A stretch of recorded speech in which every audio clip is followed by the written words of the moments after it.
Wall Street's main indexes closed lower on Tuesday as investors turned cautious ahead of economic data due this week. The Dow shed more than 0.8%, the S&P 500 lost about 0.3%, and the Nasdaq dipped marginally. Stocks had rallied to record highs since the November 5th election as investors bet on an equity boost from President-elect Donald Trump's proposed tax cuts and the prospect of easier regulatory policies. Mike Muscio is president of FBB Capital Partners. The purchases into all markets, but specifically U.S. Equity markets, big and small, were pretty significant last week, and you've got a little bit of profit taking on the margin.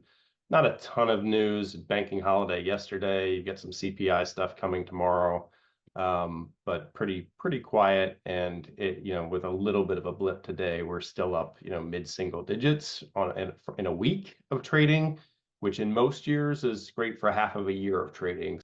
Some stocks expected to perform well under Trump gave back gains Tuesday, with shares in electric car maker Tesla falling more than 6% after rising nearly 40% since Election Day.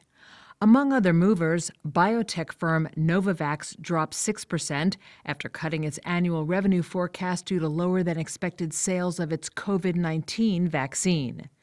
Shares of Honeywell hit a record high after activist investor Elliott Investment said it has built a stake worth more than $5 billion in the industrial conglomerate. And Spotify, up more than 2% at the close, gained another 8% in after-hours trading. The audio streaming giant forecast fourth-quarter profit above Wall Street estimates, betting on cost cuts and strong subscriber growth in the crucial holiday season. Wednesday brings the latest consumer price inflation data, followed later in the week by producer prices inflation and retail sales data.